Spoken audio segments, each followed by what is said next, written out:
أعوذ بالله من الشيطان الرجيم بسم الله الرحمن الرحيم الحمد لله رب العالمين والصلاة والسلام على نبينا محمد وعلى آله وصحبه اجمعین اما بعد۔ اللہ کے فضل و کرم سے، اللہ کی توفیق سے آج ہم ہیں قرآن کریم کی تفسیر کے ساتھ، اور آغاز کریں گے سورہ مائدہ کی آیت نمبر 87 سے 87 سے۔ اللہ رب العزت ارشاد فرماتے ہیں: یا ایھا الذین آمنوا لا تحرموا طیبات ما احل اللہ لکم ولا تعتدوا ان اللہ لا يحب المعتدین۔ یا ایھا الذین آمنوا، اے وہ لوگو جو ایمان لائے ہیں۔ آمنو فعل ماضی ہے، اے وہ لوگو جو ایمان لائے ہیں، اور ہم آسان لفظوں میں کہہ دیتے ہیں اے ایمان والو۔ لا تحرمو، تم حرام قرار نہ دو، طیبات ما احل اللہ لکم، جو چیزیں اللہ نے تمہارے لیے حلال کر دی ہیں ان میں سے پاکیزہ چیزوں کو حرام قرار نہ دو۔ ولا تعتدوا، اور تم حد سے آگے نہ بڑھو۔ ان اللہ، کیونکہ اللہ تعالی، بے شک اللہ تعالی، لا يحب، محبت نہیں کرتا، المعتدین، ان سے جو حد سے تجاوز کرنے والے ہوں، حد سے آگے گزرنے والے ہوں، حد سے بڑھ جانے والے ہوں۔ آیت کا آغاز یا ایھا الذین آمنوا سے ہو رہا ہے۔ اللہ رب العزت کسی چیز سے منع کرنے لگے ہیں، اور منع کرنے سے پہلے کہہ رہے ہیں کہ اے ایمان والو، یعنی کہ اگر تم واقعی مومن ہو تو پھر تمہیں اس چیز سے دور رہنا چاہیے جس چیز سے تمہیں منع کیا جا رہا ہے۔ یہ تمہارے ایمان کا تقاضا ہے، اور اس کا مطلب یہ ہے کہ اگر تم اس پہ عمل کرو گے تمہارا ایمان مزید بڑھے گا، اور اگر تم اس پہ عمل نہیں کرو گے تو تمہارے ایمان میں نقص پیدا ہوگا۔ یا ایھا الذین آمنوا، اے ایمان والو، کس چیز پہ ایمان لانے والو؟ ہر اس چیز پہ جس پہ ایمان لانا واجب ہے، اور خصوصی طور پہ اس میں داخل ہوں گی 6 چیزیں: اللہ پہ ایمان لانا، اللہ رب العزت کے فرشتوں پہ ایمان لانا، اللہ کی طرف سے نازل کردہ کتابوں پہ ایمان لانا، اللہ کے انبیاء کرام علیہم الصلوۃ والسلام پہ ایمان لانا، اور آخرت پہ ایمان لانا، اور تقدیر پہ ایمان لانا۔ اس آیت کا سبب نزول کیا ہے جس کو ہم ابھی پڑھ رہے ہیں؟ اس معاملے میں عبداللہ ابن عباس کہتے ہیں رضی اللہ تعالی عنہما، اور یہ حدیث ترمذی شریف کی ہے، کہ نبی علیہ الصلوۃ والسلام کے پاس ایک آدمی آیا، اس نے کہا کہ میں جب بھی گوشت کھاتا ہوں تو مجھ میں عورتوں کے لیے رغبت پیدا ہوتی ہے، تو اس لیے میں نے گوشت کو اپنے اوپر حرام کر لیا ہے۔ تو اللہ رب العزت نے اس وجہ سے اس آیت کو نازل کیا کہ یا ایھا الذین آمنوا لا تحرموا طیبات ما احل اللہ لکم، اے ایمان والو، ان پاکیزہ چیزوں کو حرام قرار نہ دو جو اللہ نے تمہارے لیے حلال کر دی ہیں۔ یہاں پہ ایک اور حدیث کا تذکرہ کر دینا بھی مناسب ہوگا، جسے عبداللہ ابن عباس روایت کرتے ہیں، اور امام طبری رحمہ اللہ اپنی تفسیر میں لے کر آئے ہیں، کہ نبی علیہ الصلوۃ والسلام کے پاس صحابہ کرام میں سے چند لوگ آئے، کہنے لگے کہ ہم چاہتے ہیں کہ ہم اپنی شرمگاہوں کو کاٹ کے رکھ دیں، اور یہ کہ ہم دنیاوی مرغوب چیزوں سے الگ تھلگ ہو جائیں، اور زمین میں ہم چلیں پھریں جیسے عیسائیوں کے راہب چلا پھرا کرتے تھے، جیسے وہ چلتے تھے، وہ پھرتے تھے، اور جیسے انہوں نے دنیاوی مرغوب چیزوں سے علیحدگی اختیار کی، کنارہ کشی اختیار کی، ہم بھی یہی انداز اپنا لیں۔ تو نبی علیہ الصلوۃ والسلام نے انہیں اس سے منع کیا اور ان سے کہا کہ دیکھو میں تم میں سے سب سے بڑھ کر اللہ سے ڈرنے والا ہوں، اور میری صورتحال یہ ہے کہ میں رات کو تہجد بھی پڑھتا ہوں، نیند بھی پوری کرتا ہوں، یعنی کہ پوری رات عبادت میں نہیں گزارتا، دن کے وقت کبھی روزہ رکھتا ہوں کبھی نہیں رکھتا ہوں، میں نے کئی ایک شادیاں کر رکھی ہیں، تو یہ ہے میری سنت، یہ ہے میرا طریقہ، اور جو میرے طریقے سے راز کرے وہ مجھ میں سے نہیں ہے۔ اس سے ملتی جلتی حدیث بخاری شریف میں آتی ہے کہ 3 آدمی آئے تھے اور ان میں سے ایک نے اعلان کیا تھا کہ میں پوری رات اللہ کی عبادت کیا کروں گا، سویا نہیں کروں گا۔ دوسرے نے اعلان کیا تھا کہ میں روزانہ روزہ رکھا کروں گا، ناغہ نہیں کروں گا۔ تیسرے نے کہا تھا میں کبھی بھی شادی نہیں کروں گا۔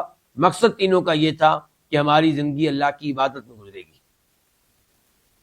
تو نبی علیہ الصلوۃ والسلام کو جب یہ اطلاع ملی تو آپ علیہ الصلوۃ والسلام نے لوگوں کو خطبہ دیا اور ان کے سامنے یہ موضوع رکھا کہ 3 لوگوں نے اس قسم کے اعلانات کیے ہیں، اور پھر آپ نے خبردار کیا کہ یہ میرا طریقہ نہیں ہے، اور جو میرے طریقے سے راز کرے وہ مجھ میں سے نہیں ہے۔ تو اس سے آپ یہ اندازہ لگا سکتے ہیں کہ وہ چیزیں جن کو اللہ تعالیٰ نے حلال قرار دیا ان کو حرام قرار دینا کتنا بڑا جرم ہے۔ بلکہ سورہ توبہ کی یہ آیت ذکر کر دینا مناسب ہوگا کہ اتخذوا احبارهم ورهبانهم اربابا من دون اللہ والمسیح ابن مریم۔ اللہ رب العزت ارشاد فرماتے ہیں کہ یہودیوں اور عیسائیوں نے اپنے اپنے علماء کو، اپنے اپنے عبادت گزاروں کو، درویشوں کو رب بنا لیا تھا، اور مسیح بن مریم علیہ السلام کو بھی رب بنا لیا تھا۔ ایک مسلمان نے کہا جو پہلے عیسائی تھے کہ اے اللہ کے رسول علیہ الصلوۃ والسلام، ہم نے تو ایسا کبھی نہیں کیا تھا، ہم تو اپنے علماء کو رب قرار نہیں دیتے تھے، ہم تو اپنے درویشوں کو رب نہیں سمجھتے تھے۔ تو آپ علیہ الصلوۃ والسلام نے فرمایا کیا ایسا نہیں تھا کہ جس چیز کو وہ حلال قرار دیتے تم آنکھیں بند کر کے اسے حلال مان لیتے، اور جس چیز کو وہ حرام قرار دیتے تم آنکھیں بند کر کے اسے حرام مان لیتے؟ تو وہ کہنے لگے بالکل ایسا ہی تھا۔ فرمایا یہی ان کو رب کا درجہ دینا ہے، کیونکہ حلال و حرام قرار دینے کا اختیار کس کے پاس ہے؟ صرف اللہ کے پاس ہے۔ اور ایک یہ ہے کہ کسی چیز کو آپ اپنے اوپر حرام کر لیں، باقی لوگوں کے لیے اس کو حرام نہ سمجھیں، تو یہ ایک الگ موضوع ہے، یہ ایک الگ موضوع ہے۔ جیسا کہ نبی علیہ الصلوۃ والسلام نے کہا تھا کہ میں آئندہ شہد نہیں پیوں گا، تو اللہ نے کہا تھا لِمَ تُحَرِّمُ مَا أَحَلَّ اللَّهُ لَكَ، جو چیز اللہ نے حلال قرار دی ہے آپ اس کو حرام کیوں قرار دیتے ہیں؟ تو اس کو قسم کا درجہ حاصل ہے، اور شریعت نے یہ کہا ہے کہ آپ اپنی یہ قسم توڑیں اور قسم کا کفارہ ادا کریں، اور اس چیز کو اپنے لیے حلال سمجھیں جس کو آپ نے اپنے اوپر حرام کر لیا تھا۔ ایک ہے کسی چیز کو پوری امت کے لیے، تمام انسانوں کے لیے حرام قرار دے دینا، وہ زیادہ بڑا جرم ہے۔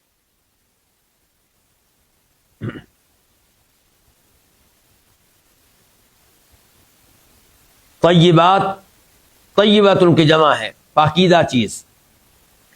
ما احل اللہ لکم، جو بھی چیزیں اللہ نے تمہارے لیے حلال کر دی ہیں، تو حلال، کسی چیز کو حلال قرار دینے کا اختیار کس کے پاس ہے؟ صرف اور صرف اللہ رب العزت کے پاس۔ نبی علیہ الصلوۃ والسلام کے پاس بھی اختیار نہیں ہے، اسی لیے اللہ نے کہا لِمَ تُحَرِّمُ مَا أَحَلَّ اللَّهُ لَكَ۔ اور جب صحابہ کرام میں سے کوئی یہ کہے کہ نبی علیہ الصلوۃ والسلام نے فلاں چیز کو ہمارے لیے حلال کیا، تو مراد یہ ہے کہ آپ نے حکم بیان کیا کہ اللہ نے یہ چیز حلال قرار دی ہے۔ وَلَا تَعْتَدُوا، اور تم حد سے آگے نہ بڑھو، یعنی کسی چیز کو حرام قرار دینا جبکہ اللہ نے اس کو حلال قرار دیا ہے، یہ اپنی حد سے آگے بڑھنا ہے۔ انسان کا یہ اختیار نہیں ہے کہ اس چیز کو حرام قرار دے جس کو اللہ نے حلال قرار دیا ہے۔ تو اللہ نے کہا وَلَا تَعْتَدُوا، اپنی حد سے آگے نہ بڑھو۔ إِنَّ اللَّهَ لَا يُحِبُّ الْمُعْتَدِينَ، اللہ رب العزت ان سے محبت نہیں کرتا جو حد سے آگے بڑھنے والے ہوں۔ اللہ محبت نہیں کرتا ان لوگوں سے اس کا مطلب یہ ہے کہ اللہ ان سے محبت کرتا ہے جو اپنی حد میں رہے اور اللہ تعالیٰ کی حلال کردہ چیزوں کو حلال جانے اور حرام کردہ چیزوں کو حرام جانے۔ تو اس ایت سے پتہ چلا کہ محبت کرنا اللہ کی صفات میں سے ایک صفت ہے۔ اللہ کئی لوگوں سے محبت کرتا ہے، اللہ کئی اعمال سے محبت کرتا ہے، اللہ کئی مقامات سے محبت کرتا ہے، اور کئی لوگوں سے اللہ نفرت کرتا ہے، کئی لوگوں کو اللہ ناپسند کرتا ہے، کئی اعمال کو اللہ ناپسند کرتا ہے۔ تو ہمیں اللہ تعالیٰ کی ان دو صفات پہ ایمان لانا چاہیے اور اللہ سے دعا کرنی چاہیے کہ اللہ تعالیٰ مجھے اور آپ کو ان میں شامل کر لے جن سے اللہ محبت کرتا ہے، اور ان اعمال کو اختیار کرنے کی کوشش کرنی چاہیے جن اعمال کی وجہ سے اللہ کی محبت ملتی ہے۔ المعتدین، اللہ محبت نہیں کرتا ان سے جو اللہ تعالیٰ کے حق میں حد سے آگے بڑھنے والے ہوں، اللہ کے اختیار کو اپنے ہاتھ میں لینے کی کوشش کریں، اور اللہ ان سے بھی محبت نہیں کرتا جو اللہ کے بندوں کے معاملے میں حد سے آگے بڑھنے والے ہوں، ان پہ ظلم و زیادتی کرنے والے ہوں، ان کے گھروں پہ قبضہ کرنے والے ہوں، ان کی زمین پہ قبضہ کرنے والے ہوں، ان کے مال پہ قبضہ کرنے والے ہوں، انہیں قتل کرنے والے ہوں، انہیں زخمی کرنے والے ہوں۔ آیت نمبر 88 وَكُلُوا، اور تم کھاؤ، واو کا معنی اور کلو کا معنی تم کھاؤ، یہ فعل امر ہے، آرڈر کا لفظ ہے، جمع کے لیے آتا ہے، ایک آدمی کے لیے آتا ہے کل، تو کھا، کلو تم سب کھاؤ، مما، یہ اصل میں دو الفاظ ہیں، من اور ما، اس چیز میں سے جو رزقکم اللہ، جو تم کو اللہ نے دی ہے، رزقا دی کم تمہیں اللہ، اللہ تعالیٰ نے، یعنی کہ تم کھاؤ ان چیزوں میں سے جو تمہیں کس نے دی ہے؟ اللہ تعالیٰ نے دی ہے، حلالن، یعنی کہ وہ چیز کھاؤ جو کیا ہو؟ حلال ہو، اللہ نے اس کو حرام قرار نہ دیا ہو، طیباً، جو پاکیزہ ہو۔ حلال اور طیب میں کیا فرق ہوگا؟ حلال جو چیز ذاتی طور پہ حلال ہے، طیباً آپ نے اس چیز کو حاصل کیسے کیا ہے؟ اگر آپ نے جائز طریقے سے حاصل کیا ہے تو وہ چیز کیا ہے؟ طیب ہے۔ مثال کے طور پہ ایک سیب ہے، شریعت کے لحاظ سے وہ حلال ہے، لیکن اگر آپ نے اسے چوری کے ذریعے حاصل کیا ہے تو وہ طیب نہیں ہے، خبیث ہے۔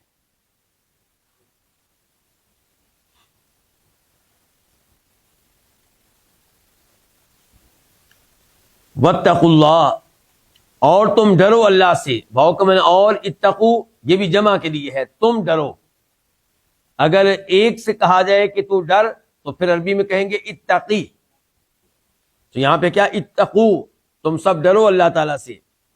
الذی، یہ صفت ہے لفظ اللہ کی، اس اللہ سے ڈرو، الذی انتم بہ مؤمنون، جس پہ تم ایمان لانے والے ہو۔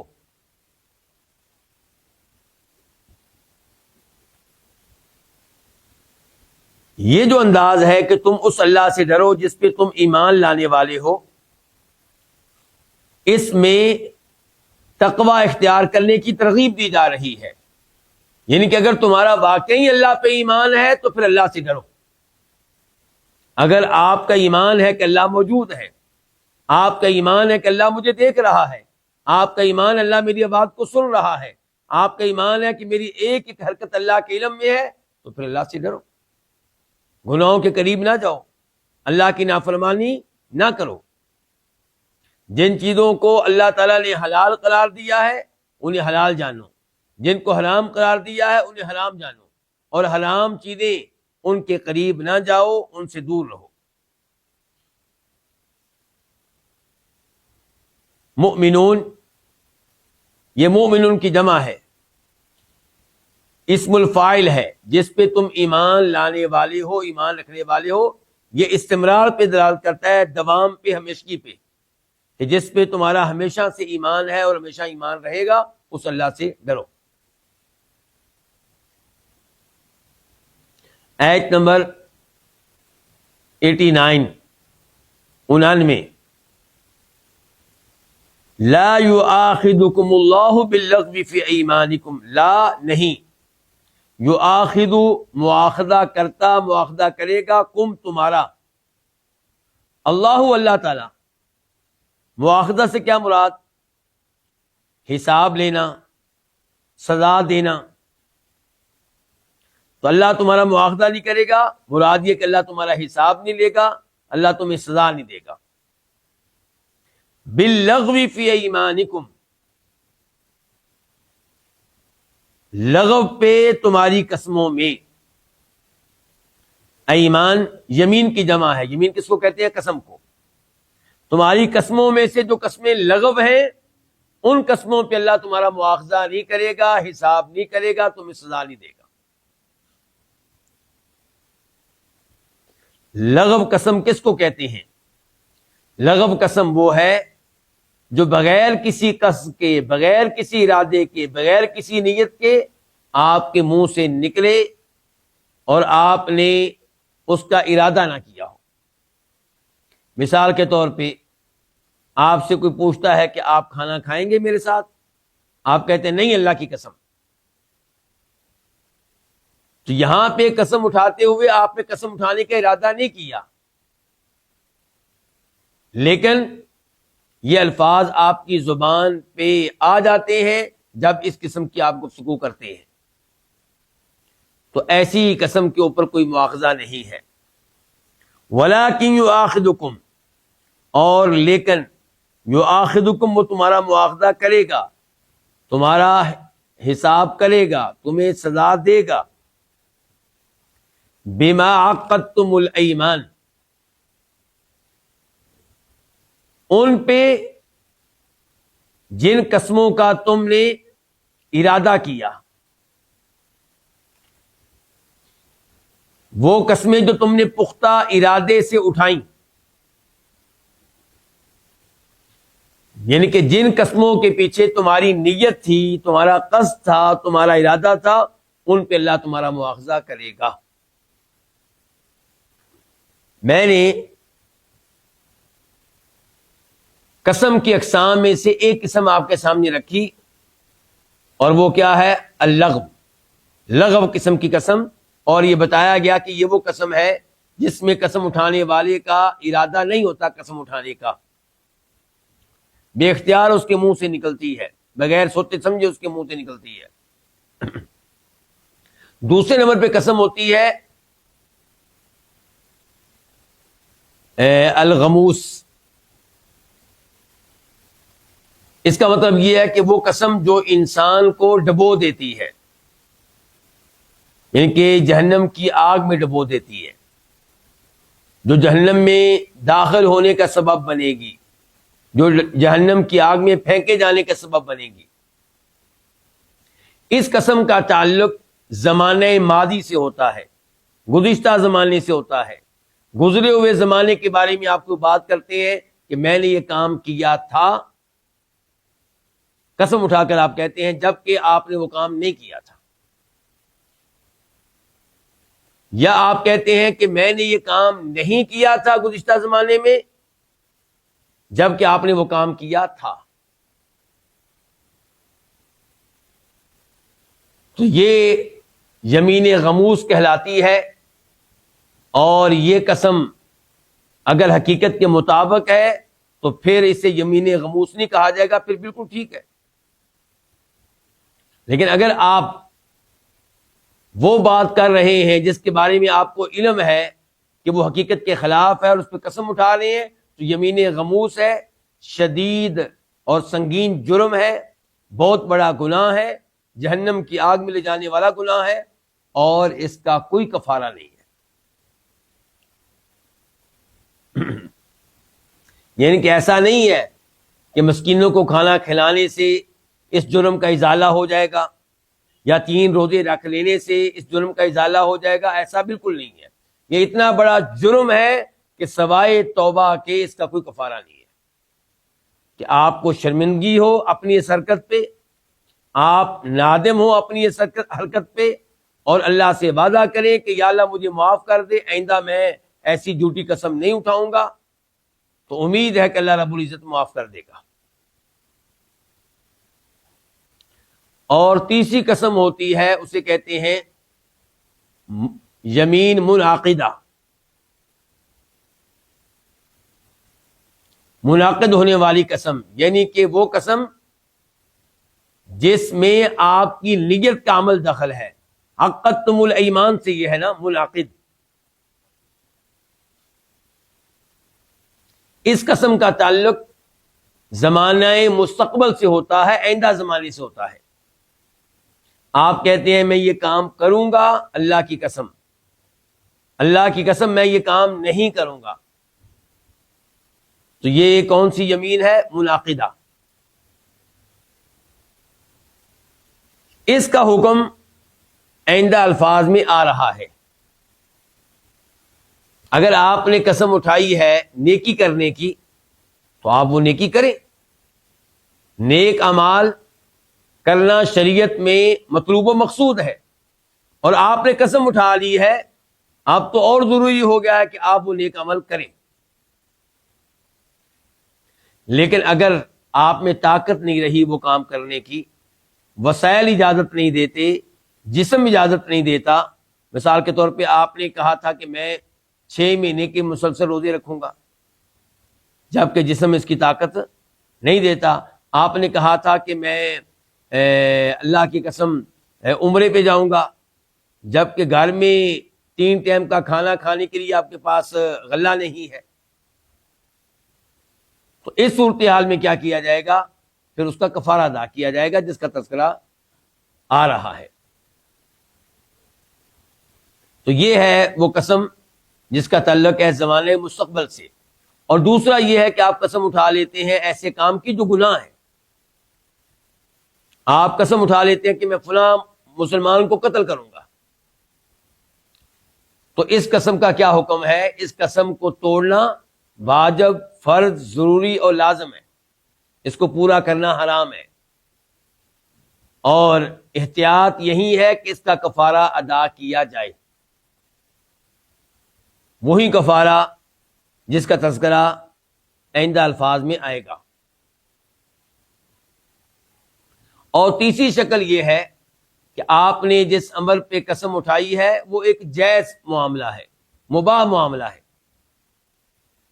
تو جائز اور مباح معاملہ اگر آپ اس کی طاقت رکھتے ہیں تو اس کو کریں، اگر طاقت نہیں رکھتے تو پھر اس کا کفارہ ادا کریں.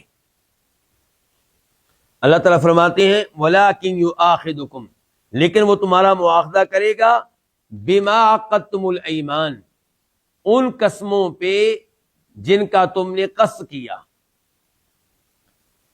جن کی پختہ ارادے سے تم نے گرہ باندھی. فَكَفَّارَتُهُ إِطْعَامُ 10 مَسَاكِينَ مِنْ أَوْسَطِ مَا تُطْعِمُونَ أَهْلِيكُمْ أَوْ كِسْوَتُهُمْ أَوْ تَحْرِيرُ رَقَبَةٍ. فَكَفَّارَتُهُ، پس اس کا کفارہ، کس کا؟ قسم کا. اطعام 10 مساکین، 10 مسکینوں کو کھانا کھلانا ہے. اطعام کھانا کھلانا، 10 مساکین جمع ہے کس کی؟ مسکین کی. من اوسط ما تطعمون اہلیکم،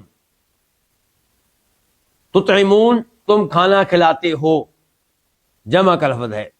اہلیکم کن کو؟ اپنے گھر والوں کو، اپنے اہل و عیال کو. اوسط درمیانے درجے کا. تو کفارہ کیا ہے؟ 10 مسکینوں کو کھانا کھلانا. کون سا کھانا جی؟ اس کا معیار کیا ہوگا؟ اس کی کوالٹی کیا ہوگی؟ فرمایا جو کھانا تم اپنے اہل و عیال کو کھلاتے ہو اس میں سے اوسط درجے کا کھانا، درمیانے درجے کا کھانا. یعنی کہ آپ کھانا کھلاتے ہیں اپنے گھر والوں کو کسی خوشی کے موقع پہ بہت ہی اعلیٰ قسم کا، اور کبھی کبھی آپ کھانا کھلاتے ہیں اپنے گھر والوں کو بالکل سادہ، چٹنی کے ساتھ، اچار کے ساتھ گزارا کر لیا جاتا ہے. تو جب قسم کا کفارہ ادا کرنے لگیں گے تو شریعت کا مطالبہ یہ نہیں ہے کہ آپ بہت اعلیٰ کھانا کھلائیں، اور نہ یہ مطالبہ، اور نہ شریعت یہ چاہتی ہے اور اس بات کی اجازت دیتی ہے کہ آپ بہت ہلکا کھانا کھلائیں۔ شریعت کہتی ہے کہ آپ کے گھر میں جو کھانا عام طور پہ تیار ہوتا ہے وہ معیار ہے، وہ کھانا آپ نے مسکینوں کو کھلانا ہے۔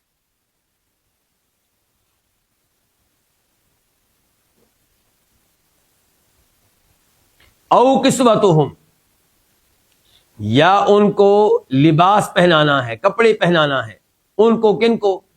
10 مسکینوں کو۔ او تحریر رقبہ، او یا تحریر آزاد کرنا ہے، رقبۃ ایک گردن کو، ایک غلام یا لونڈی کو۔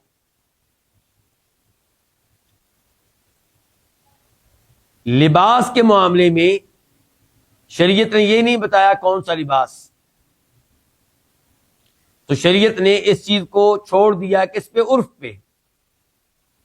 آپ کے معاشرے میں جو دستور چل رہا ہے، جس لباس کا رواج چل رہا ہے، وہی لباس پہنانا ہے، جبکہ وہ شریعت کے خلاف نہ ہو۔ مثال کے طور پہ انڈیا پاکستان میں کیا ہوگا؟ شلوار قمیص۔ اگر آپ عرب ممالک میں رہتے ہیں تو کیا ہوگا؟ ثوب، جس کو ہمارے ہاں جبہ بھی کہہ لیا جاتا ہے، اور ساتھ اس کی شلوار ہوگی، اور ساتھ اس کے سر پہ ٹوپی وغیرہ ہو جائے گی یا شماغ ہو جائے گا۔ تو لباس پہنایا جائے گا وہ لباس جو آپ کے ہاں عام طور پہ پہنا جاتا ہے۔ او تحریر رقبہ، یا ایک غلام کو آزاد کیا جائے گا، ایک لونڈی کو آزاد کیا جائے گا۔ یہاں پہ سوال یہ اٹھے گا کہ کیا یہ شرط ہے کہ وہ لونڈی، وہ غلام مسلمان ہوں؟ جواب یہ ہے کہ اللہ نے یہاں پہ لونڈی یا غلام کے مومن ہونے کا تذکرہ نہیں کیا، لیکن بہت سے علماء کرام کی یہی رائے ہے کہ اس کو مومن ہونا چاہیے۔ اس امر پہ جو دلائل دیے جاتے ہیں ان میں سے ایک دلیل مسلم شریف کی وہ حدیث ہے کہ ایک صحابی نے اپنی لونڈی کی پٹائی کی، اور پھر وہ نبی علیہ الصلوۃ والسلام کے پاس آئے۔ جب احساس ہوا کہ میں نے اس پہ ظلم کیا ہے، زیادتی کی ہے، کہا کیا پھر اے اللہ کے رسول میں اس کو آزاد کر دوں؟ یعنی کہ میرا پھر یہ ظلم ختم ہو جائے گا، اس کا ازالہ ہو جائے گا، میرا یہ جرم معاف ہو جائے گا۔ آپ نے کہا اس لونڈی کو میرے پاس لے کر آؤ۔ آپ کے پاس لایا گیا تو آپ نے لونڈی سے پوچھا کہ اللہ کہاں ہے؟ لونڈی نے کہا فی السماء، اللہ اوپر ہے۔ آپ کا دوسرا سوال یہ تھا کہ میں کون ہوں؟ اس نے کہا انت رسول اللہ، آپ اللہ کے رسول ہیں۔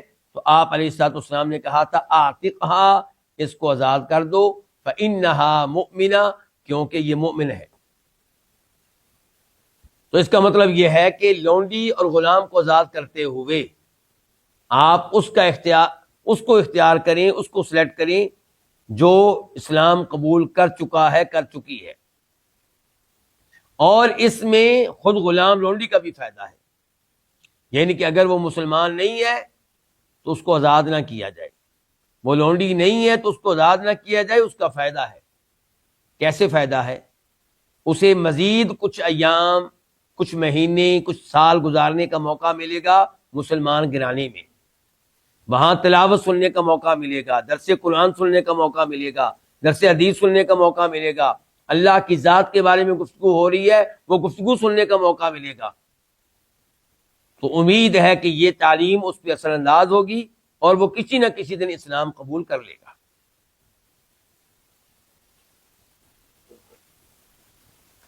فمن لم یجد فصیام ثلاثۃ ایام، فمن پس جو لم یجد نہ پائے، کیا نہ پائے؟ 10 مسکینوں کو کھانا کھلانے کی طاقت نہ ہو، 10 مسکینوں کو لباس پہنانے کی طاقت نہ ہو، غلام یا لونڈی کو آزاد کرنے کی طاقت نہ ہو، تو فمن لم یجد، پس جو نہ پائے، یعنی کہ ان 3 چیزوں میں سے کوئی چیز، فصیام ثلاثۃ ایام، تو 3 دن کے روزے رکھنا ہے۔ اس سے یہ پتا چلا کہ قسم کا کفارہ 3 روزے نہیں ہیں۔ پبلک میں کیا مشہور ہے کہ قسم توڑ دیں اور 3 روزے رکھ لیں۔ جبکہ حقیقت یہ ہے کہ قسم کا کفارہ ہے 10 مسکینوں کو کھانا کھلانا، یا 10 مسکینوں کو لباس لے کر دینا، یا ایک غلام یا لونڈی کو آزاد کرنا۔ اگر ان 3 چیزوں کی طاقت نہیں ہے تو پھر 3 روزے رکھنے کا آپشن ہے، اختیار ہے۔ یہ دوسرا مرحلہ ہے جب پہلے مرحلے کی طاقت نہ ہو۔ البتہ پہلی 3 چیزوں میں اختیار ہے۔ آپ 10 مسکینوں کو کھانا بھی کھلا سکتے ہیں، 10 مسکینوں کو لباس لے کر بھی دے سکتے ہیں، ایک غلام لونڈی کو بھی آزاد کر سکتے ہیں۔ 3 میں سے جو کرنا چاہیں کر لیں، آپ کی مالی استطاعت جیسی بھی ہو۔ اور اگر مالی استطاعت نہیں ہے ان 3 چیزوں کی، پھر آپ کو اجازت ہے 3 دن کے روزے رکھنے کی۔ کیا یہ 3 روزے مسلسل رکھے جائیں گے؟ اللہ رب العزت نے یہاں پہ مسلسل رکھنے کا تذکرہ نہیں کیا۔ البتہ عبداللہ بن مسعود رضی اللہ عنہ کی قرات میں مسلسل 3 روزے رکھنے کا تذکرہ آیا ہے، تو اس قرات کے پیش نظر اگر مسلسل 3 روزے رکھے جائیں تو یہ زیادہ مناسب ہوگا، اس میں زیادہ احتیاط ہے۔ ذالک کفارۃ ایمانکم اذا حلفتم، ذالک یہ ذالک اس میں اشارہ ہے، تو اشارہ کس چیز کی طرف ہے؟ مشار الیہ کیا ہے؟ یہ جو تذکرہ ہوا ہے کہ 10 مسکینوں کو کھانا کھلانا، یا 10 مسکینوں کو لباس لے کر دینا، یا ایک غلام لونڈی کو آزاد کرنا، اور ان 3 چیزوں کی طاقت نہ ہو تو 3 دنوں کے روزے رکھنا، ذالک یہ کفارۃ ایمانکم تمہاری قسموں کا کفارہ ہے۔ اذا حلفتم جب تم قسم اٹھا لو، مراد کیا ہے؟ جب تم قسم اٹھا لو اور قسم توڑ بیٹھو۔ جب تم قسم اٹھا لو اور قسم توڑنا واجب ہو جائے، کیونکہ آپ نے قسم اٹھائی ہے شراب پینے کی، تو اب قسم توڑنا کیا ہے؟ واجب ہے۔ تو آپ قسم توڑیں اور کفارہ ادا کریں، یا آپ نے قسم اٹھا لی کسی ایسے کام کی جو کرنے کی آپ میں استطاعت نہیں ہے، طاقت نہیں ہے، تو اب بھی آپ قسم کو توڑیں اور قسم کا کفارہ ادا کریں۔ وَاحْفَظُوا أَيْمَانَكُمْ، اور تم حفاظت کرو، واو کا معنی اور، احفظوا تم حفاظت کرو، یہ فعل امر ہے، آرڈر کے الفاظ ہیں، حکم ہے، اور تم حفاظت کرو ایمانکم اپنی قسموں کی۔ اس کا مطلب یہ ہے کہ قسم کو توڑنے سے بچیں۔ جب آپ نے اللہ کے نام پہ قسم اٹھائی ہے تو اللہ کے نام پہ قسم اٹھانے کا تقاضا یہ ہے کہ آپ اس قسم کو پورا کریں۔ البتہ اگر گناہ کی قسم ہے تو اس کو توڑنا واجب ہے، اور اگر گناہ کی قسم نہیں ہے تو اس قسم کو پورا کرنے کی ہر ممکن کوشش کی جائے۔ اور اپنی قسموں کی حفاظت کرو، اس میں یہ بھی داخل ہوگا کہ آپ اتنی جلدی قسم نہ اٹھائیں۔ قسم اٹھانے میں آپ جلدی کیوں کرتے ہیں؟ سوچ سمجھ کر قسم اٹھائیں، غور کر لیں کہ کیا آپ اس قسم کو پورا کر سکیں گے۔ تو یہاں پہ بھی تذکرہ کس قسم کا ہو رہا ہے؟ اس قسم کا جس کا تعلق مستقبل سے ہے۔ كَذَلِكَ يُبَيِّنُ اللَّهُ لَكُمْ آيَاتِهِ لَعَلَّكُمْ تَشْكُرُونَ، كَذَلِكَ اسی طرح، یبین اللہ تعالیٰ بیان کرتا ہے، اللہ تعالیٰ واضح کرتا ہے، لکم تمہارے لیے، لکم 2 الفاظ ہیں، لام اور کم، لام کے لیے کے واسطے، تو اسی طرح اللہ تعالیٰ بیان کرتا ہے تمہارے لیے آیاتی اپنی آیتیں، لعلکم تشکرون تاکہ تم شکر ادا کرو۔ اسی طرح اللہ تعالیٰ بیان کرتا تمہارے لیے اپنی آیتیں، کس طرح؟ جس طرح یہاں پہ اللہ تعالیٰ نے اپنے قسم کے احکام بیان کیے ہیں، قسم کا کفارہ بیان کیا ہے، اللہ تعالیٰ تمہارے لیے اسی طرح اپنی آیتیں، اپنے احکام، اپنی شریعت کو بیان کرتا ہے، واضح کرتا ہے۔ لعلکم تشکرون تاکہ تم اللہ تعالیٰ کا شکر ادا کرو، کیونکہ یہ اللہ کی بہت بڑی نعمت ہے کہ اللہ نے تمہیں شریعت دی، قرآن دیا، یہ بتا دیا کہ میں کن اعمال کو پسند کرتا ہوں، کن اعمال کو پسند نہیں کرتا، بتا دیا جنت میں لے جانے والے اعمال کون سے ہیں اور کن اعمال کی وجہ سے جہنم میں جانے کا خطرہ ہے۔ یہ اللہ تعالیٰ کا تمہارے اوپر بہت بڑا انعام ہے، اس انعام پہ اللہ تعالیٰ کا شکر ادا کرو۔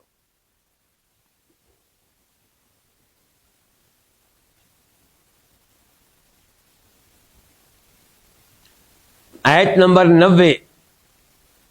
90 یا ایھا الذین آمنوا، اے ایمان والو. ان الفاظ پہ پہلے گفتگو ہو چکی ہے.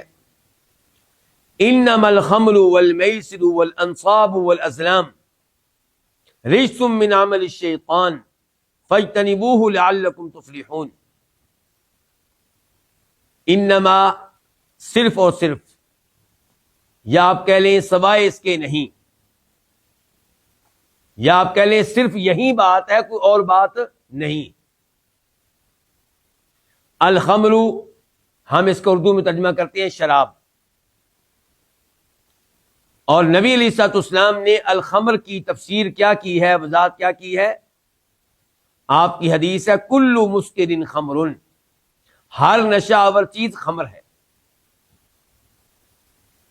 اس کا مطلب یہ ہے کہ نشہ آور چیز جو لذت لینے کے لیے، مزہ لینے کے لیے پی جائے، وہ خمر ہے، وہ شراب ہے، وہ جس چیز سے بھی بنے، چاہے وہ گندم سے بنے، چاہے وہ انگوروں سے بنے، چاہے وہ سیب سے بنے، چاہے وہ جو سے بنے، وہ جس چیز سے بھی بنے. یہ وضاحت اس لیے کر رہا ہوں کیونکہ کئی فقہا یہ کہتے ہیں کہ خمر اس کو کہتے ہیں جو کھجوروں سے بنے اور انگوروں سے بنے، بس کسی اور چیز سے بنے تو وہ خمر نہیں ہے.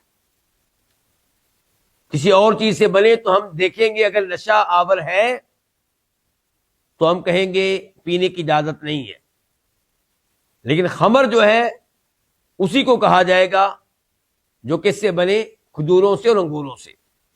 تو نبی علیہ السلام نے کیا فرما دیا؟ کل مسکر خمر، ہر نشہ آور چیز کیا ہے؟ خمر ہے.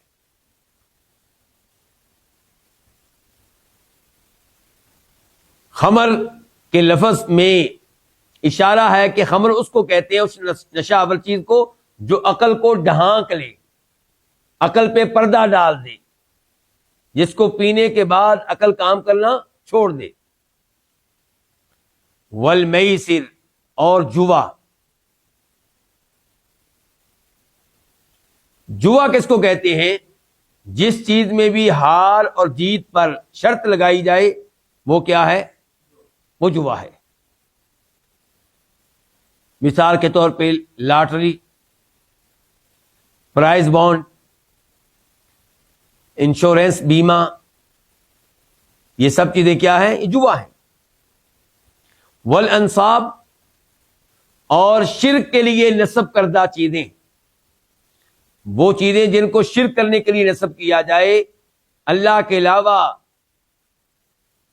کوئی بھی ایسی چیز جس کو اللہ کے علاوہ عبادت کے لیے نسب کیا جائے، یعنی کہ اللہ کو چھوڑ کے اس کی عبادت کی جائے اور اس کام کے لیے اس کو نسب کیا جائے، وہ کیا ہوگا؟ والانصاب. اور اس کا ترجمہ بت کر لیا جاتا ہے. والازلام، فال نکالنے کے تیر. زمانے جاہلیت میں کیا ہوتا تھا کہ وہ لوگ کاہن کے پاس آتے تھے، بت کے پاس بیٹھے ہوئے مجاور کے پاس آتے تھے اور اس سے کہتے تھے کہ مجھے بتاؤ کہ میں فلاں آدمی کے ساتھ مثال کے طور پہ کاروبار کروں یا نہ کروں، میں اپنی بیٹی کی شادی فلاں جگہ پہ کروں یا نہ کروں. تو ان کے پاس تیر رکھے ہوتے تھے، ایک تیر پہ لکھا ہوتا تھا کرو، ایک تیر پہ لکھا ہوتا تھا کہ نہ کرو، اور ایک تیر پہ کچھ بھی لکھا نہیں ہوتا تھا. اب کوئی ایک تیر پکڑا جاتا کسی مخصوص طریقے سے، جیسے ہم کل اندازی کرتے ہیں، تو وہ تیر پکڑا جاتا، اس کے اوپر لکھا ہوا کرو، تو وہ کہتا ہے اس کا مطلب یہ ہے کہ مجھے کام کرنا چاہیے، اور یہ سمجھتے کہ شاید یہ اللہ تعالیٰ کی طرف سے رائے آئی ہے. اللہ تعالیٰ کی طرف سے رائے تو نہیں کہنا چاہیے، اللہ تعالیٰ کی طرف سے یہ آرڈر آیا ہے. اور اگر لکھا ہوتا کہ نہ کرو تو پھر وہ نہیں کرتے تھے. اگر لکھا ہوتا، اگر وہ تیر ہوتا جس کے اوپر کچھ نہیں لکھا ہوتا تو پھر دوبارہ سے تیر نکالا جاتا اور پھر دوبارہ فیس دینا پڑتی. تو فال نکالنے کے تیر یہ الازلام سے مراد ہے. رجسن، یہ چیزیں جن کا تذکرہ ہوا ہے، یہ 4 چیزیں، رجسن یہ گندی چیزیں ہیں، یہ خبیث چیزیں ہیں، من عمل الشیطان شیطان کے عمل میں سے ہیں، ان کے پیچھے شیطان ہے، ان کی ترغیب شیطان دیتا ہے، ان کو خوشنما بنا کر شیطان پیش کرتا ہے۔ فاجتنبوہ، یہ 3 الفاظ ہیں، فا، اجتنبو اور آخر میں ہا، پس تم اجتناب کرو، دور رہو، بچو، ہو اس سے، کس سے؟ یعنی کہ شیطان کے عمل سے یا رجس سے، گندی چیز سے بچو، اور رجس سے مراد یہاں پہ یہ 4 چیزیں ہیں، لعلکم تاکہ تم، لعل تاکہ کم تم، تفلحون فلاح پاؤ، کامیابی پاؤ۔ یہ ایت شراب کے حرمت کے سلسلے میں نازل ہونے والے احکام میں سے تیسرا حکم ہے۔ پہلا حکم سورہ بقرہ کی آیت نمبر 219 219، یسألونک عن الخمر والمیسر، یہ آپ سے سوال کرتے ہیں شراب کے بارے میں، جوئے کے بارے میں، قل فیہما اثم کبیر، آپ کہہ دیجئے ان میں بہت بڑا گناہ ہے، اور کچھ نہ کچھ فائدے بھی ہیں لوگوں کے، لیکن گناہ فوائد سے کہیں بڑھ کر ہے۔ لیکن واضح طور پہ اللہ نے وہاں پہ یہ نہیں کہا کہ شراب پینا حرام ہے، لیکن اشارہ دے دیا کہ شراب نہیں پینی چاہیے۔ اس کے بعد سورہ نساء کی آیت نمبر 43 جس میں کہا گیا کہ لا تقربوا الصلاۃ وانتم سکارى حتى تعلموا ما تقولون، کہ نشے کی حالت میں شراب پینے کے بعد تمہیں نماز کے قریب جانے کی اجازت نہیں ہے حتیٰ کہ تم نارمل نہ ہو جاؤ، یعنی کہ تمہاری عقل کام کرنا نہ شروع کر دے۔ تمہیں نماز کے قریب جانے کی تب اجازت ہے جب تم جان سکو کہ تم نماز میں کیا پڑھ رہے ہو، کیا کہہ رہے ہو۔ تو اس میں بھی اشارہ ہے کہ شراب نہیں پینی چاہیے، کیونکہ شراب پینے کی وجہ سے انسان نماز سے بھی گیا۔ جناب عمر فاروق نے ان 2 احکام کے نازل ہونے کے بعد کہا، اے اللہ، اللہم بین لنا بیانا شافیا، اے اللہ شراب کے معاملے میں کوئی واضح حکم ہم پہ نازل فرما۔ تو یہ پھر واضح حکم نازل ہوا جس سے پتہ چلا کہ شراب پینا کیا ہے، حرام ہے۔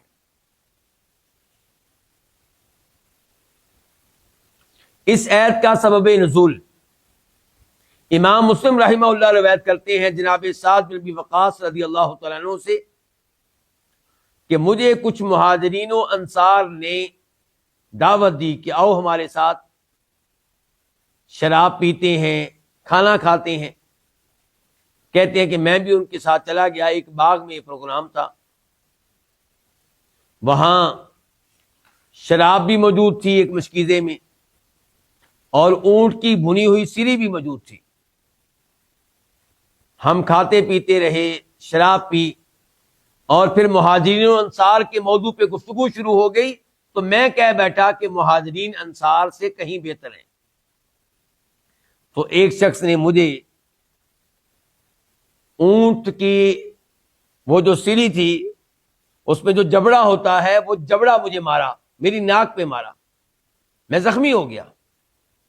تو میں نبی علیہ الصلوۃ والسلام کے پاس آیا اور یہ واقعہ آپ کے سامنے بیان کیا، تو اللہ تعالی نے یہ آیت نازل کی، یا ایھا الذین آمنوا انما الخمر والمیسر والانصاب والازلام رجس من عمل الشیطان فاجتنبوہ لعلکم تفلحون۔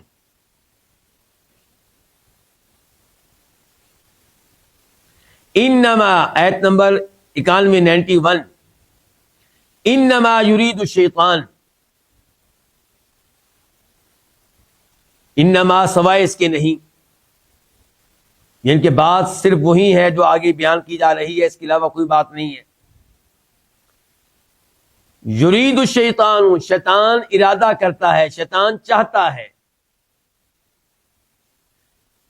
شیطان صرف اور صرف یہ چاہتا ہے کہ ان یوقع، ان یہ کہ یوقع وہ ڈال دے، واقع کر دے بینکم تمہارے درمیان العداوت عداوت دشمنی والبغضاء اور بغض نفرت فی الخمر فی سببیہ ہے خمر کے ذریعے شراب کے ذریعے والمیسر اور جوے کے ذریعے یہ کہ تمہارے درمیان عداوت اور بغض ڈال دے شراب کے ذریعے اور جوے کے ذریعے وَيَسُدَّ اور وہ روک دے کم تمہیں عن ذکر اللہ اللہ کے ذکر سے وعن الصلاۃ اور نماز سے فہل پس کیا انتم تم منتہون باز آنے والے ہو رک جانے والے ہو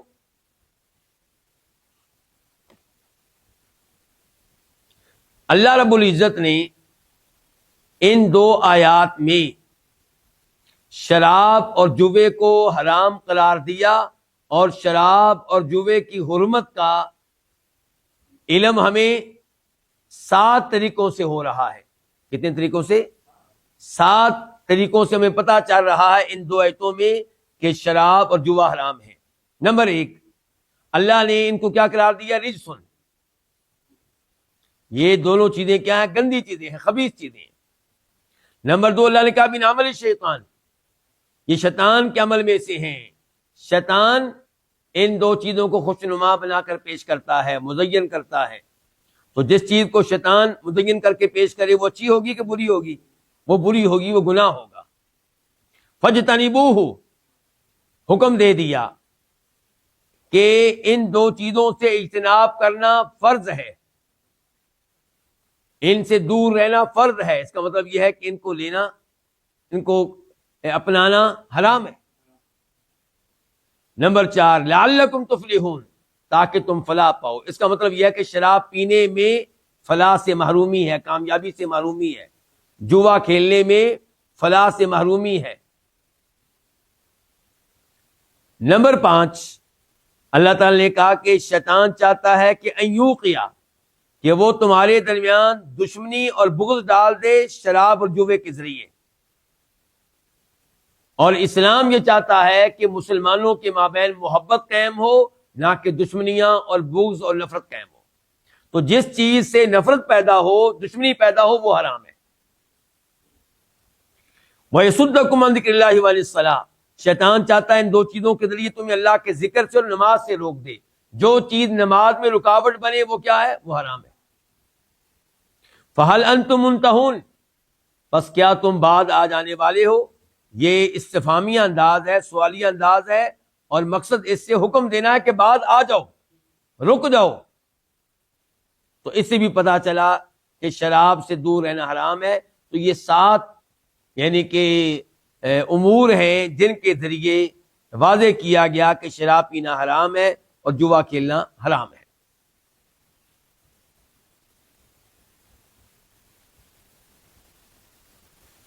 یہ جو کہا گیا کہ شیطان چاہتا ہے کہ تمہارے درمیان عداوت اور بغض ڈالے شراب اور جوے کے ذریعے، یہ شراب اور جوے کا دنیاوی نقصان ہوگا.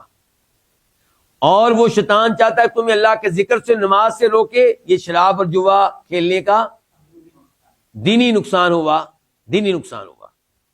اچھا، یہاں پہ ایک اور بات ہے، اس پہ غور کریں کہ شیطان تمہیں روکنا چاہتا ہے ان دو چیزوں کے ذریعے. کس چیز سے؟ اللہ کے ذکر سے اور نماز سے. کیا نماز اللہ کا ذکر نہیں ہے؟ تو اس کا تذکرہ الگ سے کیوں کیا؟ نماز کی اہمیت کو واضح کرنے کے لیے کہ نماز اگرچہ ذکر ہے، واقعی الصلاۃ لذکری، لیکن تم اندازہ کر سکتے ہو کہ شراب کتنی خطرناک چیز ہے، جوا کتنی خطرناک چیز ہے، کہ ان دونوں کے ذریعے شیطان تمہیں اللہ کے ذکر سے روکنا چاہتا ہے، نماز سے روکنا چاہتا ہے. جبکہ نماز پڑھنا واجب ہے، نماز پڑھنا فرض ہے. تو جو چیز اس میں رکاوٹ بنے وہ کیسے حلال ہو سکتی ہے؟ اس کے قریب آپ کیوں جائیں گے؟ فَهَلْ أَنْتُمْ مُنْتَهُونَ، اس کے بارے میں بتا چکا ہوں کہ حل استفہامیہ انداز ہے. کیا انتم تم منتہون، بعد آنے والے ہو، رک جانے والے ہو. تو یہ سوالیہ انداز ہے اور مقصود اس سے حکم دینا ہے کہ بعد آ جاؤ، رک جاؤ، دور رہو. جب یہ الفاظ نازل ہوئے تو صحابہ کرام نے کہا انتہینا انتہینا، ہم رک گئے، اب ہم ان چیزوں کے قریب نہیں جائیں گے۔ اور پھر بخاری مسلم کی حدیث ہے، انس بن مالک کہتے ہیں کہ جب یہ اعلان کیا گیا کہ شراب حرام کر دی گئی ہے، تب میں اپنے والد ابو طلحہ کے گھر میں کئی صحابہ کرام کو شراب کے جام پلا رہا تھا، اور جب یہ حکم ہم نے سنا کہ شراب حرام کر دی گئی ہے تو مجھے ابو طلحہ نے حکم دیا کہ شراب کے مٹکے توڑ دو، شراب بہا دو۔ اور جو شراب پی رہے تھے انہوں نے یہ اعلان سننے کے بعد پھر ایک گھونٹ بھی شراب نہیں پی۔ یہ ہے اللہ کے حکم پہ عمل کرنا۔ آیت نمبر 92 وَأَطِيعُوا اللَّهَ، اور تم اللہ کی اطاعت کرو، اللہ کا حکم مانو، اللہ کی بات مانو۔ اطیعوا فعل امر ہے، جمع کے لیے ہے، وَأَطِيعُوا الرَّسُولَ، اور اس رسول کی بات مانو۔ اس میں نے کس کا ترجمہ کیا ہے؟ الرسول کا ال یہاں پہ عہد کے لیے ہے، اور اس رسول کی اطاعت کرو، یعنی کہ جناب محمد صلی اللہ علیہ وسلم کی اطاعت کرو، ان کا حکم مانو۔ وَاحْذَرُوا، اور ڈرو، بچ جاؤ، یعنی کہ گناہوں سے بچو۔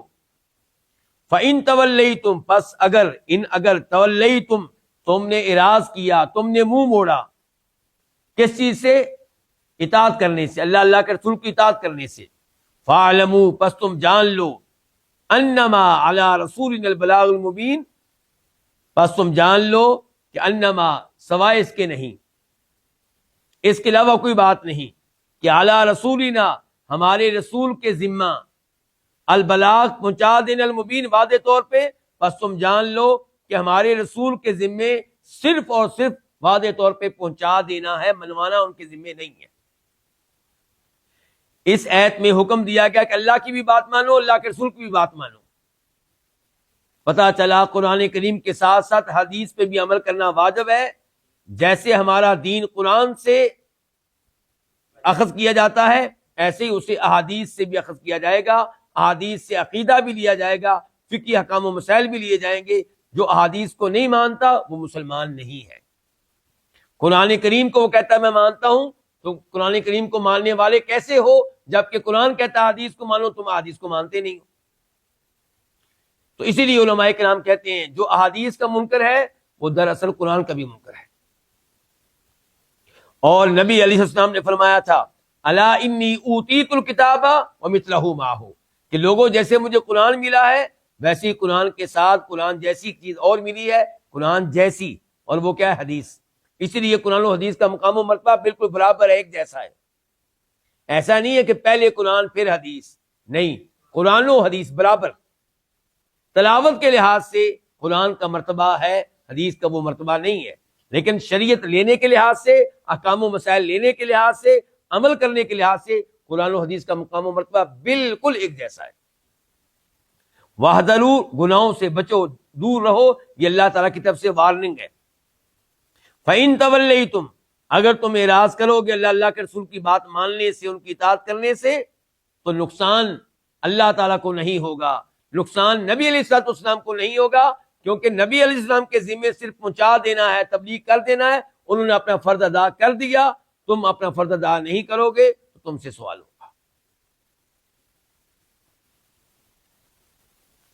میں چاہتا تھا کہ آیت نمبر 93 تک ہم پہنچتے، لیکن آپ کا وقت ہو چکا ہے، اس لیے اسی آیت میں اکتفا کرتے ہیں، آیت نمبر 92 پہ، 92 پہ۔ اللہ رب العزت ہمیں قرآن کریم پہ عمل کرنے کی توفیق عنایت فرمائے۔ وصلی اللہ تعالی علی نبینا محمد وعلی آلہ وصحبہ اجمعین۔